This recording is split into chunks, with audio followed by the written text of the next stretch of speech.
Current electricity. भाई साहब class 12th का कह सकते हैं कि लोग कहते हैं डिफिकल्ट चैप्टर है, लेकिन मेरे हिसाब से इससे आसान चैप्टर नहीं है। अगर आप एक बार ईमानदारी से समझ लो, एक बार सारे कॉन्सेप्ट को समझने के बाद हर एक न्यूमेरिकल तुम्हारी जेब में आके खुद ही बैठ जाएगा। बस समझना जरूरी है।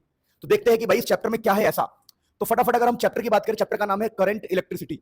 अब चैप्टर का नाम ही जब करंट इलेक्ट्रिसिटी है तो आपको लगता नहीं है कि सबसे पहले हमें ये डिफाइन करना पड़ेगा कि करंट इलेक्ट्रिसिटी किसे कहते हैं। इसका बड़ा सिंपल सा है कि अगर हमारे पास मान लीजिए कहीं पर एक वायर है, ये कोई वायर है, तो इस वायर के अंदर से इलेक्ट्रॉन फ्लो हो रहे हैं, इलेक्ट्रॉन। और जिसको नहीं पता है बता दूं, इलेक्ट्रॉन के ऊपर चार्ज होता है, चार्ज। तो कई बार दो बातें हम बोल सकते हैं। हम इसको बोल सकते हैं फ्लो ऑफ इलेक्ट्रॉन, कि भैया इलेक्ट्रॉन फ्लो हो रहा है, या फिर हम बोल सकते हैं flow of charge, charge flow हो रहा है।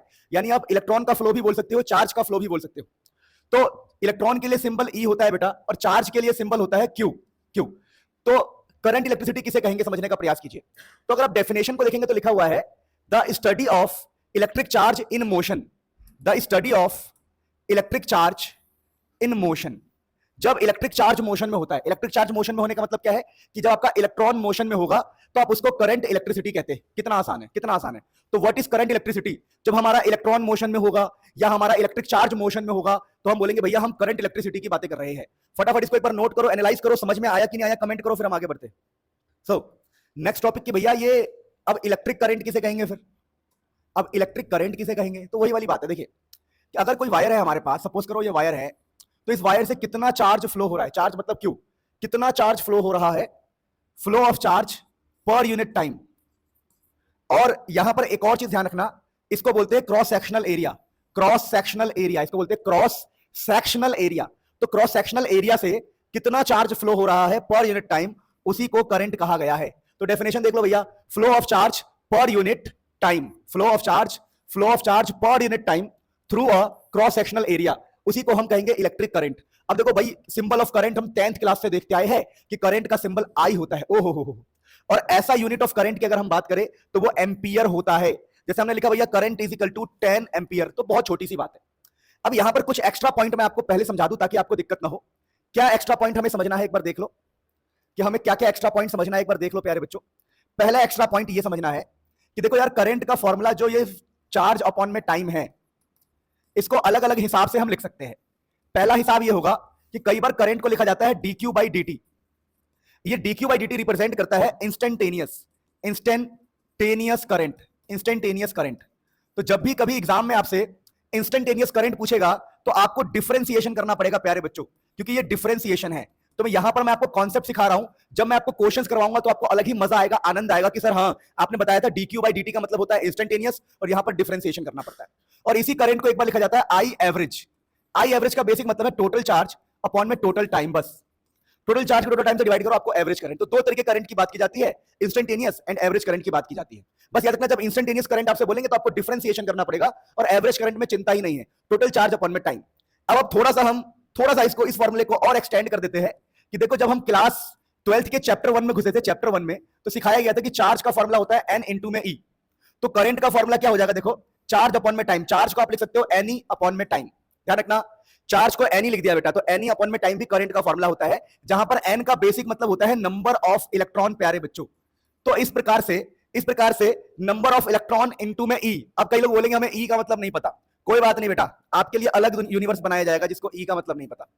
वैसे तो मैं बात करने वाला था कि जिसको e का मतलब नहीं पता वो नर्क में जाएगा, पर फिर मैंने कहा रहने दो, बच्चे बुरा मान जाएंगे। तो ne बाई t हो जाएगा बेटा, ठीक है ना। ये भी हमारे करंट का फॉर्मूला है, आप नोट करो फिर आगे धूम मचाते हैं।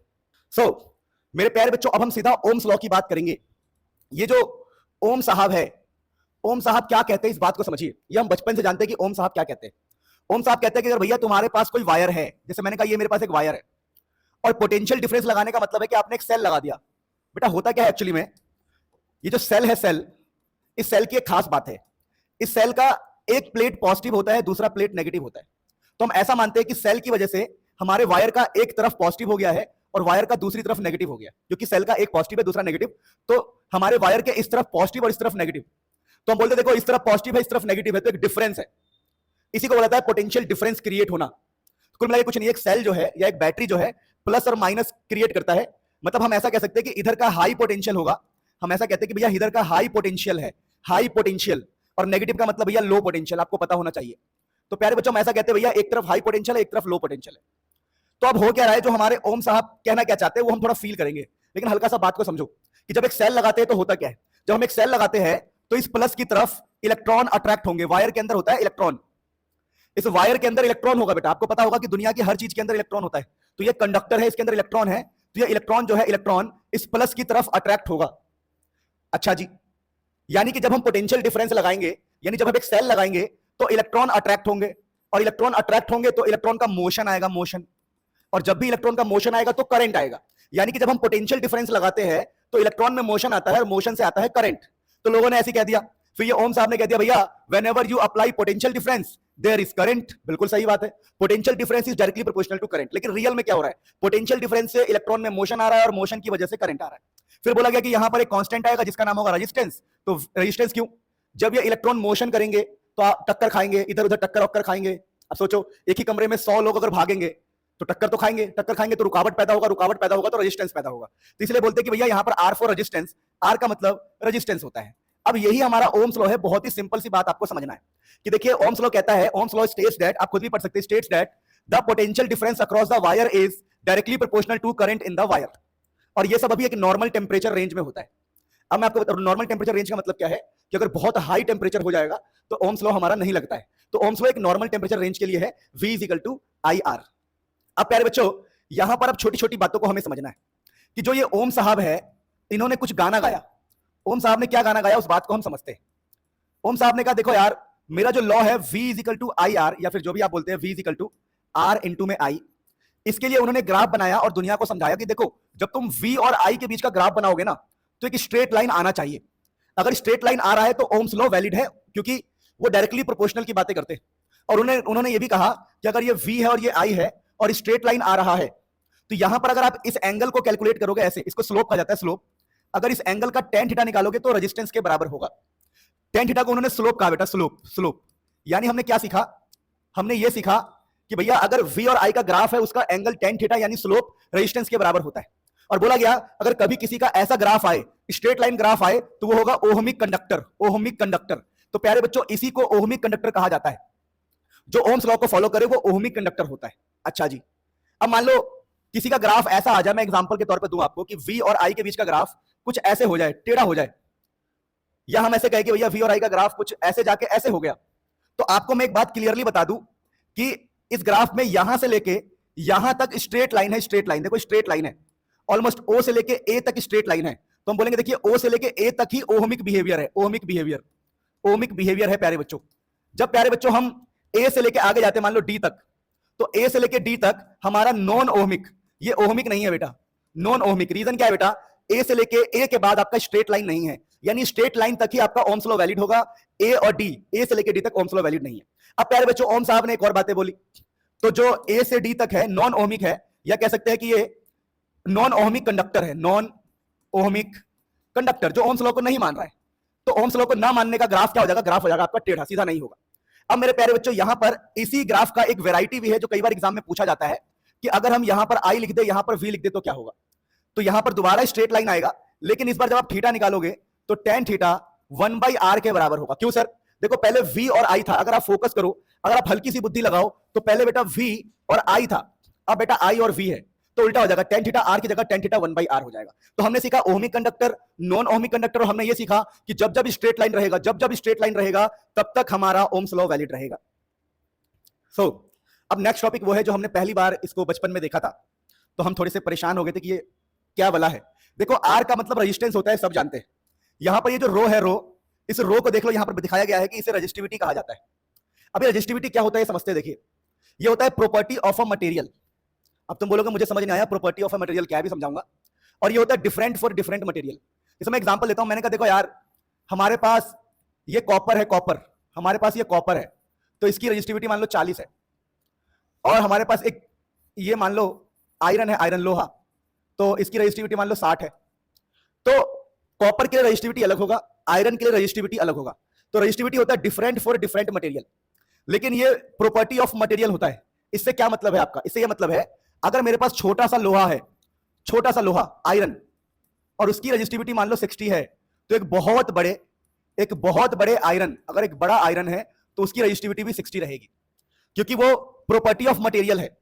अगर मटेरियल सेम है, रेजिस्टिविटी 60, रेजिस्टिविटी 60, छोटा लोहा हो या बड़ा लोहा हो, रेजिस्टिविटी सेम है, लेकिन डिफरेंट फॉर डिफरेंट मटेरियल। तो हमने क्या सीखा कि ये साइज वाइज पे डिपेंड नहीं करता, रेजिस्टिविटी साइज वाइज पे डिपेंड नहीं करता, वो प्रॉपर्टी ऑफ मटेरियल है। यानी कि रेजिस्टिविटी हमारा साइज पे, लेंथ पे, एरिया पे रेजिस्टिविटी का कोई इतना फर्क होता नहीं है, तो याद रखना है आपको। अब रेजिस्टिविटी का rho equal R equal to rho l by A, l का मतलब लेंथ ऑफ वायर, ए का मतलब एरिया ऑफ क्रॉस सेक्शन। जैसे अगर ये कोई वायर है तो इस वायर की लेंथ क्या है एल, और इसका जो एरिया ऑफ क्रॉस सेक्शन है, एरिया ऑफ क्रॉस सेक्शन का मतलब ये होता है दोस्तों, ये दिस एरिया है ना, ये वाला एरिया जो स्टार्टिंग का एरिया है, इसको क्रॉस सेक्शन बोलते हैं। तो फटाफट इस कॉन्सेप्ट को नोट करो और धूम मचाते हुए आगे बढ़ते हैं एकदम।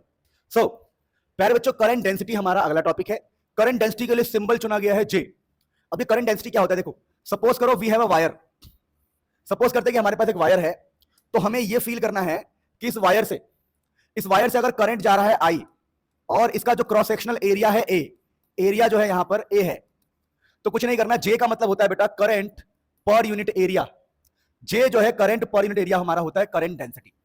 अब तुम बोलोगे सर इसकी डेफिनेशन क्या है, डेफिनेशन यही है, करंट पर यूनिट एरिया। आप सिंपल लिख दीजिए current per unit cross sectional area of the wire, of a wire.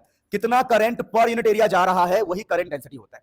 अब करंट डेंसिटी के लिए मैं आपको कुछ बातें बता दूं कि अगर जब करंट डेंसिटी का फॉर्मूला आई अपॉन में ए है, तो कई बार हम करंट को ऐसे लिख सकते हैं जे इंटू में ए, लेकिन इनके बीच में डॉट प्रोडक्ट आता है। डॉट का मतलब क्या है, करंट इज स्केलर, तो यहां पर एक डॉट लगाना पड़ता है, जे डॉट ए, क्योंकि current is equal to J into A हो जाएगा। तो ये आपको ध्यान रखना है। अच्छा, कई लोग तो इसको ऐसे भी लिखते हैं, डॉट को खोल कैसे लिखते हैं, जे इंटू ए इंटू कॉस थीटा। तो इसमें भी आपको परेशान होने की बात नहीं है, ये डॉट प्रोडक्ट की प्रॉपर्टी होती है कि अगर कोई स्केलर है तो जे डॉट ए का मतलब जे कॉस थीटा होगा। जहां पर ये जो एंगल है, एंगल ये जे और ए के बीच का एंगल होगा। सर समझ नहीं आया, तो मैं आपको सिंपल एग्जांपल देता हूं कि मान लो ये हमारा वायर है, वायर, तो आप ऐसा मान लेना कि अगर करंट इस तरफ है तो इसका एरिया वेक्टर किस तरफ है, तो एरिया वेक्टर इस तरफ है। तो इक्वल मिला के करंट और एरिया वेक्टर के बीच का एंगल आपको लेना है, करंट और एरिया वेक्टर के बीच का एंगल ले लेना। तो एंगल लिख देता हूं मैं, एंगल ले लेना आप current vector and area vector के बीच का। अब तुम बोलोगे करंट तो वेक्टर होता ही नहीं है, पर करंट को हम मानेंगे, लेट कर लेंगे, let assume as a vector. Current को एक वेक्टर की तरह मानना, और जिस तरफ करंट है और जिस तरफ एरिया है उन दोनों के बीच का एंगल लेते हैं। इस क्वेश्चन में बाई चांस करंट और एरिया के बीच में एंगल 0 डिग्री है, या फिर 0 डिग्री है एंगल, ठीक है। तो ये आपको रेडी रहना है करंट डेंसिटी को लेके। सो प्यारे बच्चे, अब हमें छोटे छोटे टर्म सीखने हैं कि भैया ये कंडक्टेंस किस को कहते हैं। देखिए, conductance is basically 1 by resistance. जो रेजिस्टेंस का उल्टा है उसी को कंडक्टेंस कहते हैं। सिंबल के फॉर्म में जानेंगे तो कंडक्टेंस के लिए जी इस्तेमाल किया गया है, G is equal to 1 by resistance. तो कंडक्टेंस इज बेसिकली रेजिस्टेंस का उल्टा। फिर प्यारे बच्चे, छोटा सा टॉपिक आता है कंडक्टिविटी। तो कंडक्टिविटी के लिए सिग्मा बोला गया है, सिग्मा, तो ये होता है 1 बाय रेजिस्टिविटी, रेजिस्टिविटी को रो बोला गया है। तो sigma is equal to 1 by rho, जहां कंडक्टिविटी का मतलब सिग्मा होता है। अब प्यारे बच्चों, ये छोटे मोटे टॉपिक जानने के बाद हम जंप कर सकते हैं अपने मेन टॉपिक पे, जो हमारा इंपॉर्टेंट टॉपिक है। क्या टॉपिक है प्यारे बच्चों, इस टॉपिक को बड़े ईमानदारी से समझना, relation between electric field and potential. Sir ये क्या है, समझ नहीं आ रहा। मान लो कि हमारे पास ये एक वायर है, तो इस वायर के अंदर आपको पता होगा जब हम पोटेंशियल डिफरेंस लगाते हैं V, पोटेंशियल डिफरेंस मान लो V है, तो एक हिस्सा पॉजिटिव हो जाता है, दूसरा हिस्सा नेगेटिव हो जाता है। अगर मेरे प्यारे बच्चों एक हिस्सा पॉजिटिव हो गया, दूसरा हिस्सा नेगेटिव हो गया, तो पॉजिटिव से नेगेटिव की तरफ हमारा इलेक्ट्रिक फील्ड चलेगा, प्लस से माइनस की तरफ इलेक्ट्रिक फील्ड चलेगा। तो हमें इस पोटेंशियल, इस V के लिए और इस E के लिए एक रिलेशन ढूंढना है। तो मान लेते हैं, रिलेशन ढूंढने का बड़ा आसान तरीका है, हम मान लेते हैं कि भैया वायर की जो लेंथ है, वायर की लेंथ है L, तो रिलेशन क्या निकलता है, जो पोटेंशियल डिफरेंस होगा वो इलेक्ट्रिक फील्ड इनटू लेंथ होगा, V is equal to EL। तो V is equal to electric field into length of wire, तो V is equal to E into में L। तो relation between electric field and potential आप पढ़ सकते हो कि मान लेते हैं कि कंडक्टर के अंदर इलेक्ट्रिक फील्ड E है और length of the wire L है, तो हमारा जो पोटेंशियल होगा E इनटू L होगा। बहुत ही इंपॉर्टेंट टॉपिक है, नोट कर लो। सो हमारे पास एक टॉपिक है vector form of Ohm's law. ये क्या है समझा दो एक बार। देखो, जैसे हम जानते हैं V is equal to IR, ये हमारा सिंपल ओम्स लॉ होता है। फिर हम जानते हैं कि अभी हमने पढ़ा था, बहुत छोटी सी बात हमने पढ़ी थी कि V का मतलब होता है इलेक्ट्रिक फील्ड इनटू में लेंथ, ये बात भी हम जानते हैं। और तीसरी जो हम सबसे इंपॉर्टेंट जानते हैं कि resistance is equal to rho L by A। तो अभी तक हमने 3 इक्वेशन को पढ़ा, तो जब हम इन तीनों इक्वेशन को आपस में जोड़ देते हैं तो हम कहते हैं vector form of Ohm's law. कैसे, बड़ा आसान है। आप क्या करो, पुट, बहुत सिंपल बता रहा हूं मैं आपको, put equation 2 and equation 3 in 1। Sir समझ नहीं आया, आप V की जगह यहां पुट कर दो, समझना ध्यान से, और R की जगह यहां पुट कर दो। देखो खेल हो जाएगा, खेल कैसे, तो V की, अभी मैं यहां उठा रहा हूं देखो, तो मुझे V की जगह पर ये वाला पुट करना है EL, तो EL is equal to, feel करना, I की जगह I रहेगा अपनी जगह, लेकिन इस R की जगह पर मुझे ये पुट करना है रो L बाई A। अब कई लोगों को समझ नहीं आया होगा, बेवकूफो, V is equal to IR में हम V की जगह पर EL लिख सकते हैं और R की जगह पर ये लिख सकते हैं। तो V की जगह पर EL लिख सकते हैं, E का मतलब इलेक्ट्रिक फील्ड होता है, ठीक है बेटा। तो V की जगह पर EL लिख सकते हैं, R की जगह पर लिख सकते हैं रो L बाई A। फिर कुछ नहीं दोस्तों, उसके बाद एकदम खेल, एकदम मजा आ जाएगा, एकदम L से L कट जाएगा, तो यहां से आपको मिल जाएगा E is equal to I, ठीक है, ये हो गया रो, रो, और नीचे A है तो A इसके नीचे लिख दीजिए। तो जब आप A इसके अंदर लिख देंगे ना, A I के नीचे ला देंगे आप, तो ये बन जाएगा करंट डेंसिटी J। तो electric field is equal to J into में रो। तो यहां से देखो एक इक्वेशन बन के आती है, electric field is equal to J vector into में रो। हम क्या कर सकते हैं, देखो इस रो को इधर भेज देंगे, तो ये हो जाएगा 1 बाई रो इंटू में electric field is equal to J vector. ये रो को हमने इधर भेज दिया, और 1 बाई रो को हम सिग्मा बोल सकते हैं, तो sigma is equal to electric field into में J वेक्टर। 1 बाई रो यानी रेजिस्टिविटी को हम सिग्मा बोल सकते हैं, कंडक्टिविटी। तो इसी को प्यारे बच्चों बोला जाता है ओम्स लॉ का वेक्टर फॉर्म, जो कभी कभी एग्जाम में आ सकता है, आप प्लीज इसे नोट कर लीजिए। आप बताओ इस सीरीज को कंटिन्यू करना है कि नहीं करना, 60 मिनट सीरीज कंटिन्यू होना चाहिए कि नहीं चाहिए? अगर हाँ तो अपना नाम कमेंट करो, सर मेरा नाम ये है और मैं चाहता हूं कि सीरीज कंटिन्यू रहे। और वीडियो को प्लीज लाइक, कमेंट और हाइप जरूर करना। लव यू ऑल, पूरी जान लगा रहा हूं आपके लिए। आप यकीन नहीं मानोगे, सुबह शाम सिर्फ आपके लिए मेहनत कर रहा हूं, आपसे बहुत प्यार करता हूं। आई लव यू मेरे दोस्तों। फिर हम आगे बढ़ते हैं। सो प्यारे बच्चों, अब हमारा टॉपिक है ड्रिफ्ट वेलोसिटी। लेकिन ड्रिफ्ट वेलोसिटी समझने से पहले कुछ मैं आपको बेसिक बातें बता दूं, जो बचपन से हर बच्चे को पता होता है कि अगर हमारे पास कोई वायर है तो वायर के अंदर बहुत सारे इलेक्ट्रॉन होंगे, लेकिन अभी हमने कोई बैटरी नहीं लगाया बेटा। अभी यहां पर कोई बैटरी नहीं है, नो बैटरी, मतलब विदाउट पोटेंशियल डिफरेंस, यहां पर कोई बैटरी नहीं है। तो जब यहां पर कोई बैटरी नहीं होता है ना, तो रैंडम मोशन होता है, रैंडम मोशन ऑफ इलेक्ट्रॉन्स। जो सारे इलेक्ट्रॉन्स है वो रैंडम मोशन में होते हैं। अब रैंडम मोशन में होने की वजह से क्या होगा, रैंडम मोशन में होने की वजह से इधर उधर टक्कर फक्कर खाएंगे और सारा काम खराब हो जाएगा। तो without potential difference, random motion of electron, initial average velocity is 0। यानी कि ये टक्कर फक्कर खाते रहते हैं, एक इलेक्ट्रॉन ऐसे गया, ऐसे टक्कर खा के वापस वहीं पर आ गया। कुल मिला के जैसे मैं एक इलेक्ट्रॉन हूं, तो मैंने इधर गया टक्कर खाया, इधर गया टक्कर खाया, इधर गया टक्कर खाया, वहीं पर आ गया वापस। अगर वहीं पर आ गया तो फायदा क्या हुआ? तो हम ऐसा मान लेते हैं इनिशियल एवरेज वेलोसिटी इज 0, कि अगर कोई पोटेंशियल डिफरेंस नहीं है तो इनकी जो इनिशियल वेलोसिटी है कोई काम की नहीं है। तो इनिशियल एवरेज वेलोसिटी इज 0, यानी कि पहले पार्टिकल की वेलोसिटी, दूसरे पार्टिकल की वेलोसिटी, तीसरे पार्टिकल, चौथे, पांचवें, 10वें, उन सबका एवरेज लेंगे तो आंसर 0 आएगा। तो पहला पॉइंट ये है जो आपको समझना है इस टॉपिक के लिए, ड्रिफ्ट वेलोसिटी के लिए। इसको बोला जाता है मैकेनिज्म। मैकेनिज्म इसको बोलते हैं mechanism of current. Mechanism of current, current के पीछे मैकेनिज्म क्या है? मैकेनिज्म ऑफ करंट बेटा, कि ये मैकेनिज्म है कि स्टार्टिंग में इनकी वेलोसिटी 0 होती है। लेकिन प्यारे बच्चों, सेकंड पॉइंट जो आपको समझना है कि जब एक बैटरी लगाते हैं तो बैटरी से पोटेंशियल डिफरेंस पैदा होता है, एक तरफ प्लस और दूसरी तरफ माइनस। तो जो हमारे इलेक्ट्रॉन है, जैसे ये कोई इलेक्ट्रॉन है, तो ये जो इलेक्ट्रॉन है प्यारे बच्चों, इस इलेक्ट्रॉन को आगे धक्का लगता है, क्योंकि इलेक्ट्रॉन एक नेगेटिव है बेटा। इस इलेक्ट्रॉन को ये प्लस खींचेगा, ये प्लस खींचेगा अपनी तरफ, खींचेगा मतलब ड्रिफ्ट होगा। ड्रिफ्ट, ड्रिफ्ट का मतलब होता है घसीटा लगना, खिंचाव। तो इलेक्ट्रॉन को ड्रिफ्ट मिलेगा, ड्रिफ्ट। तो इसके पास होगा अब ड्रिफ्ट वेलोसिटी, अब इसके पास होगा ड्रिफ्ट वेलोसिटी। अब ड्रिफ्ट वेलोसिटी की वजह से, ड्रिफ्ट वेलोसिटी है और हम कह सकते हैं सिंपल भाषा में एक एक्सेलरेशन आ गया इसके पास। और एक्सेलरेशन का फॉर्मूला होता है बेटा माइनस ई, कैपिटल ई अपॉन में मास। यहां जहां पर ई का मतलब इलेक्ट्रॉन का चार्ज है, कैपिटल ई का मतलब इलेक्ट्रिक फील्ड, और एम का मतलब मास है। इस एक्सेलरेशन की कोई डेरिवेशन नहीं है, एक्सेलरेशन का फॉर्मूला होता ही है, तो आपको डरने की जरूरत नहीं। यानी कुल मिला के कि इसके पास ड्रिफ्ट वेलोसिटी और एक्सेलरेशन आ जाएगा। अब इसकी वेलोसिटी 0 नहीं होगी, और वेलोसिटी 0 नहीं होगी तो अब हमारे पास करंट आएगा। Now we have current. तो जब हम पोटेंशियल डिफरेंस लगाते हैं, बैटरी लगाते हैं, तो बैटरी से ड्रिफ्ट वेलोसिटी पैदा होता है, और ड्रिफ्ट वेलोसिटी की वजह से ही करंट आता है। अब प्यारे बच्चों, हमें ड्रिफ्ट वेलोसिटी के लिए डेरिवेशन करना होता है। तो डेरिवेशन बड़ा आसान होता है, मैं आपको समझा रहा हूं। देखिए कि हमने बोला कि भैया हमारे पास एक वायर है, और इस वायर के अंदर बहुत सारे पार्टिकल है, बहुत सारे पार्टिकल। इस वायर के अंदर बहुत सारे पार्टिकल है, बहुत सारे पार्टिकल। और ये let particle moves with initial velocity u, और पार्टिकल की जो इनिशियल वेलोसिटी है u है, और कोलाइड कर रहे हैं, उसके लिए टाइम हम बोल रहे हैं t, और वो कोलाइड भी कर रहे होंगे। तो हम बोलेंगे देखो भैया, अगर मुझे इनिशियल वेलोसिटी पता है पार्टिकल्स की, और पार्टिकल्स का मुझे टाइम पता है, तो अगर मैं यहां पर एक बैटरी लगा दूं, बैटरी एक सेल लगा दूं, तो क्या ये इलेक्ट्रॉन अब आगे बढ़ेंगे? आगे बढ़ेंगे। तो मैं इलेक्ट्रॉन्स की फाइनल वेलोसिटी लिख सकता हूं। हमने बचपन में एक फॉर्मूला पढ़ा है v is equal to u plus at, जहां v का मतलब फाइनल वेलोसिटी होता है। तो हम बोलेंगे चलो नाउ हम कैलकुलेट करेंगे पहले वाले की final velocity, v1 is equal to u1 plus a t1, दूसरे वाले की v2 is equal to u2 plus a t2। ऐसे करते करते हम nth पार्टिकल, बहुत सारे पार्टिकल है, vn मतलब nth पार्टिकल का भी निकाल सकते हैं, u of initial plus acceleration time 3, time n आएगा ये tn। तो ऐसे करके ए यार सुबह सुबह आज ऐसे करके हम सभी पार्टिकल की वेलोसिटी का फॉर्मूला लिख सकते हैं। लेकिन मुझे टोटल निकालना है बेटा, तो हम इन सबको ऐड करेंगे, सम अप करेंगे, सम, इन सबको हम सम करेंगे। ऐड करेंगे तो क्या होगा? देखो ऐड करेंगे तो ऐसा कुछ आएगा, v1 plus v2 plus vn मतलब हमें लेफ्ट हैंड साइड का एन करना ऐड करना पड़ेगा, v1 v2 vn, और जब हम लेफ्ट हैंड साइड को ऐड करेंगे तो हमारा राइट हैंड साइड भी ऐड हो जाएगा। कैसे? u1 plus u2 plus u3, फिर a t1 plus t2 plus t3, ऐसे। तो कैसे हुआ है देखो, फील करना ध्यान से। कैसे ऐड किया मैंने? देखो इन सबको एक साथ ऐड किया, फिर मैंने इन सबको एक साथ ऐड किया, आपको दिख रहा होगा u1 u2 un। अब इन सबके अंदर a कॉमन है बेटा, a जो है ना कॉमन है, तो a को कॉमन लेके इन सबको ऐड किया, t1 t2 t3 tn सबको ऐड किया, तो हमने टोटल निकालने के लिए ऐड किया। अब प्यारे बच्चों, जब हमारे पास बहुत सारे पार्टिकल होते हैं, बहुत सारे ऑप्शन होते हैं, बहुत सारे पार्टिकल होते हैं ना, तो हम एवरेज लेते हैं बेटा। Now we will take average, हम इसका एवरेज लेंगे क्योंकि यहां पर बहुत सारे पार्टिकल है, इतने सारी चीजों के लिए हम एवरेज लेते हैं। तो एवरेज लेने के लिए हमें बस इसको n से डिवाइड करना पड़ेगा। ये जो हाँ, ये जो हमने इक्वेशन लिखा है ना, v1 plus v2 plus vn, इसको n से डिवाइड करना पड़ेगा एवरेज लेने के लिए। n मतलब number of particle, u1 plus u2 plus जो un होगा हमारा, उसको भी n से डिवाइड करना पड़ेगा, plus a t1 plus t2 plus जो भी है हमारा tn जो भी है, इसको भी n से डिवाइड करना पड़ेगा।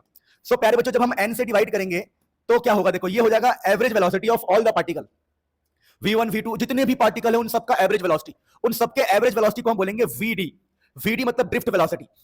और प्यारे बच्चों, ये जो एवरेज वेलोसिटी है तो जीरो होता है, ये इनिशियल है, initial average velocity is zero. ये मैंने आपको स्टार्टिंग में ही बता दिया था कि इनिशियल वेलोसिटी का जो एवरेज है उसको जीरो माना जाता है क्योंकि वो रैंडम मोशन की वजह से होता है। तो देखो ये वाला जो हमारा एवरेज वेलोसिटी आ रहा है, सभी पार्टिकल्स की जो फाइनल वेलोसिटी का एवरेज है, सभी पार्टिकल्स के जो फाइनल वेलोसिटी का एवरेज है, सभी पार्टिकल्स के फाइनल वेलोसिटी के एवरेज को ड्रिफ्ट वेलोसिटी बोलेंगे। इनिशियल जीरो होगा, यहां पर बचेगा a बचेगा प्यारे बच्चों एक्सेलरेशन, और ये बेटा टाइम का एवरेज होगा t1 t2 by n, ये टाइम का एवरेज है, टाउ एवरेज। इसको बोलते हैं average time between two successive collision, average time between two successive collision, two successive collision. अब प्यारे बच्चों एक बात ध्यान रखना, इसी को रिलैक्सेशन टाइम भी कहा जाता है, रिलैक्सेशन टाइम भी इसी को कहा गया है। अब प्यारे बच्चों खोल के लिखेंगे तो हमें ड्रिफ्ट वेलोसिटी का फॉर्मूला मिल जाएगा। क्यों? मैंने ऊपर आपको एक्सेलरेशन का फॉर्मूला बताया था, minus e capital e m, और ये टाइम का एवरेज, और इसको ऑल्सो रिलैक्सेशन टाइम भी कहा जाता है। तो बेटा ये ड्रिफ्ट वेलोसिटी का फॉर्मूला हमने ड्राइव किया, हमें टाइम लगा पर हमने बहुत आसान तरीके से, बहुत सिंपल तरीके से डेरिवेशन करी। गिनती से देखोगे तो 4 लाइन की डेरिवेशन है, किताबों में इसी को 20-20 लाइन में लिखते हैं, कोई टेंशन वाली बात नहीं है, बस सारी बातों को याद रखना। और हमने पढ़ा ड्रिफ्ट वेलोसिटी या mechanism of current in a conductor, mechanism of current in a conductor. आप नोट कर लो, फिर हम आगे बढ़ते हैं। आप बताओ इस सीरीज को कंटिन्यू करना है कि नहीं करना, 60 मिनट सीरीज कंटिन्यू होना चाहिए कि नहीं चाहिए? अगर हाँ तो अपना नाम कमेंट करो, सर मेरा नाम ये है और मैं चाहता हूं कि सीरीज कंटिन्यू रहे। और वीडियो को प्लीज लाइक, कमेंट और हाइप जरूर करना। लव यू ऑल, पूरी जान लगा रहा हूं आपके लिए। आप यकीन नहीं मानोगे, सुबह शाम सिर्फ आपके लिए मेहनत कर रहा हूं, आपसे बहुत प्यार करता हूं। आई लव यू मेरे दोस्तों। सो प्यारे बच्चों, हमारे पास एक बहुत ही शानदार टॉपिक है। टॉपिक का नाम है relation between current and drift velocity. जैसा हम जानते हैं कि जब किसी वायर के अंदर, जैसे कोई वायर है, इसके अंदर ड्रिफ्ट आएगा, ड्रिफ्ट इलेक्ट्रॉन में ड्रिफ्ट आएगा तो करंट आएगा, तो ड्रिफ्ट वेलोसिटी और करंट में कुछ ना कुछ रिलेशन तो होगा। लेकिन हम जानते हैं कि भाई करंट का जो बेसिक फॉर्मूला है, करंट का बेसिक फॉर्मूला होता है चार्ज पर यूनिट टाइम। तो हमें एक वायर के अंदर चार्ज निकालना पड़ेगा। तो हम लोगों ने क्या दिमाग लगाया, हमने बोला कि मान लो हमारा जो n है, नंबर ऑफ इलेक्ट्रॉन है पर यूनिट वॉल्यूम, यानी एक छोटे से वॉल्यूम में, पर यूनिट वॉल्यूम में हमारा n नंबर ऑफ इलेक्ट्रॉन है। अब टोटल वॉल्यूम की बात करें तो देखो वॉल्यूम का फॉर्मूला हमेशा होता है एरिया इनटू में लेंथ।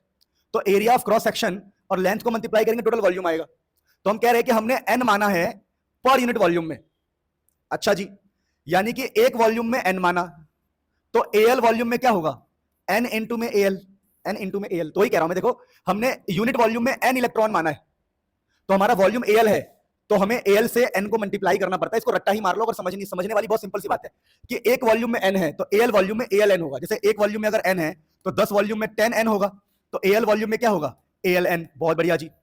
तो मैं बहुत सिंपल भाषा में समझाने का प्रयास कर रहा हूं कि हमने माना कि n है एक वॉल्यूम में, तो टोटल पूरे में कितना होगा, टोटल इलेक्ट्रॉन कितने होंगे, ALN। और जब हमें इलेक्ट्रॉन पता चल गया तो चार्ज निकालने के लिए बस E से मल्टीप्लाई किया जाता है।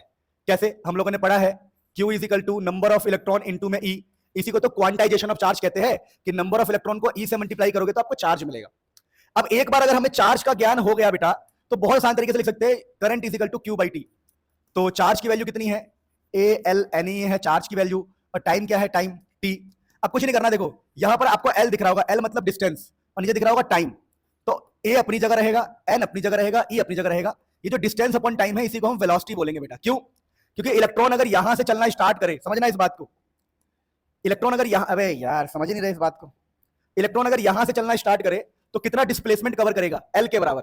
तो डिस्प्लेसमेंट अपॉन में टाइम ही तो वेलोसिटी होता है, ये डिस्प्लेसमेंट अपॉन में टाइम वेलोसिटी होता है।